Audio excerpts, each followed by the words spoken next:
This is the tie-dye workshop. It's pretty cool. Do you have a website where you still sell it, or no? It's just gotta know in person. Thanks so much, Jerry, for the great time last night. Thanks for letting me doze off while we watched Stranger Things too. So my audience is a lot of, like, you know, younger people, 18 to 24, who've probably never listened to a full Grateful Dead album in full. Oh, right. What would you recommend as an introductory album? Like Working Man's Dad is a really good. Working Man's Dead? Working Man's Dad or American Beauty. Go check it out and learn about the culture in the 70s and 80s and even late 60s, right, with the Grateful Dead? Yeah, 90s. That 80s, birthed 90s. The modern hippie love peace movement. So go get some history and listen to that music. All right, yeah, thanks so much again. All right, no problem. We've got a foggy, misty, rainy day. In fact, I should probably even put my rain gear on right away. It's misting out.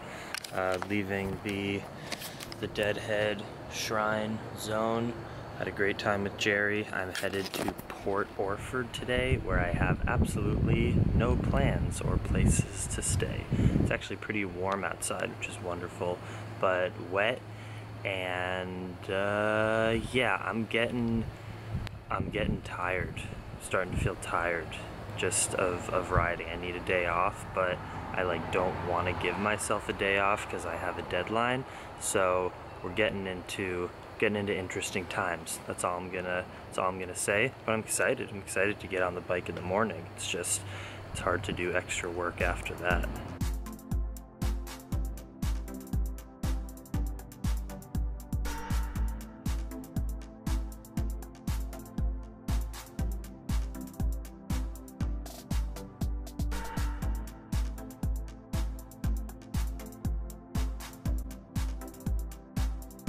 Nice and wet one, but very warm. Look at that nice little sign. I'm back on the 101. Ooh, being even off the highway for a little bit, I feel better being back on the highway. And I am snacky snack time. Got an apple, bread, peanut butter.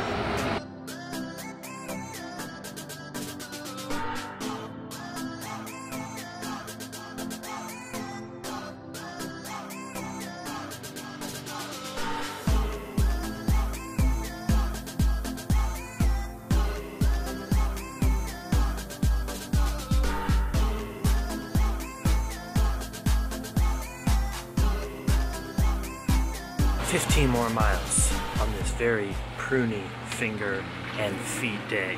If you ever want to wonder what my feet feel like biking in this weather, just stick your feet in kind of cold water for like 6 hours straight and then see what your feet look like after. Why am I complaining? It's not that bad. They dry out once I frickin' get somewhere warm. Okay, I've got oatmeal right here. Pretty much standard now. I always on a biking day will prepare a fully cooked, ready to go, sugared up, spiced up thermos of oatmeal. And what else do I got? Got bread and dates. This is my glorious, luxurious life. Eating dates and bread, soaking wet, to the bone, on the highway, riding into the abyss with no place to stay. This is my path. This is a first. It's so good. It's like just what my taste buds want. Refined flour and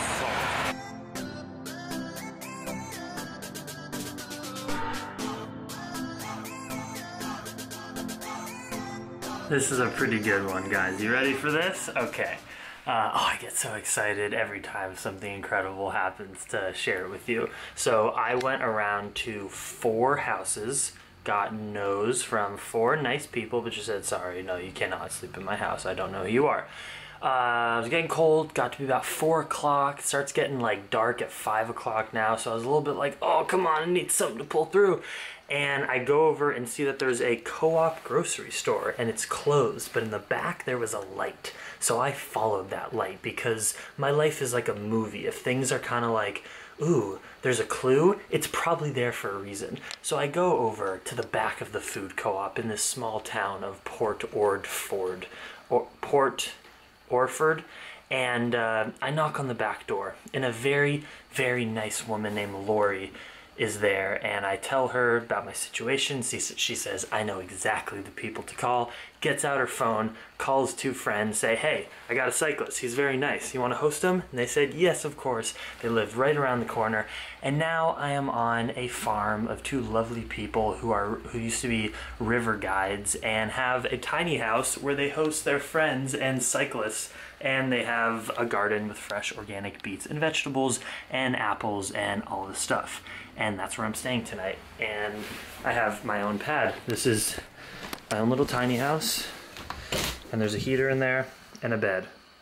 But 20 minutes ago, I was stranded alone on the highway, soaking wet. I've been in rain 100% of the day, all day. And now this is my reality. This is called manifestation. Olives? You have an olive tree?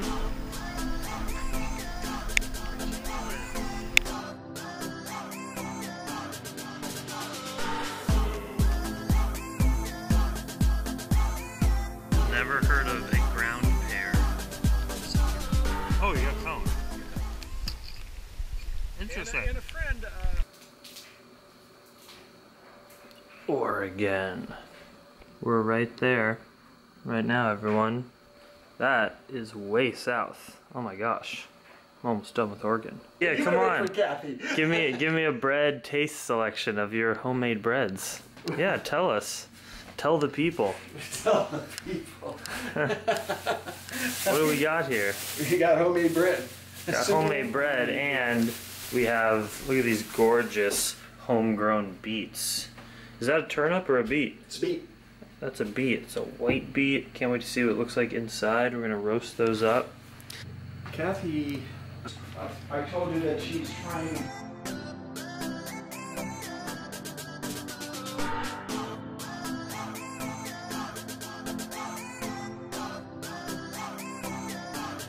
Good for stuff like that. So you can see yourself, because I'm just filming myself all day. When I was in college, the computer was a room. I mean, it was just like the size of this house. Oh yeah? So when I teach kids about food, and our local food here on the southern Oregon coast, I tell them they have to try at least 3 cranberries. And I have to ask them first if they like sour candy, because everybody likes Sour Patch Kids or whatever. So as soon as I get them onto the sour kick, then I say that this is really sour. Just like your candy. You have to eat at least 3. Because the first one you eat, your body's gonna go, ugh, what did I just eat? But then the next one is a little better, because you're ready for it, you're used to it. You go, okay, it's not that bad. And then the third one is like, oh my god, these are so good, really? I still want to eat more. Right. And that works every time? It pretty much works every time with kids. Let's do it. With you, it may be different. And the amazing thing about cranberries is that they're ready in November, when the seasons are changing, and you're going to get sick. Yeah. And they're full of antioxidants. Yes. They're one of the all healthiest kinds of things. stuff. Okay, let's see. Let's see. One. I will give you my honest reaction. Okay. And I'm a plant lover, so who knows, maybe I'll like it right off the bat. Whoa. Crazy. Yeah, there's definitely a punch, but I liked it. Yeah. First go around. They're really like spongy. Yeah. I think I just like them in general. But yeah. Back in my tiny house, I'm excited to get some sleep. What a great night. And my host convinced me or suggested that I could spend the day off tomorrow because they looked at their local weather app, and it turns out there's going to be 25-mile-an-hour winds tomorrow, and at around the 30-mile-an-hour wind per hour mark is where it starts to get unrideable, and 25 is pretty close to that, and then it's going to get lower for the days after. So tomorrow's a perfect day to take a day off because I'm in this incredible place with unlimited lettuce and kale. Are you kidding me? And fresh baked bread and awesome, nice people who are like they're hardcore naturalist environmentalists. So they're river guides. They've been telling me their whole life story. You know, living out in the deserts of Oregon and Colorado, mountain guiding and rafting. Just essentially like so interesting, just as nice in heart as a person as my parents, but opposite in terms of how they've chosen to like live their life and what they value.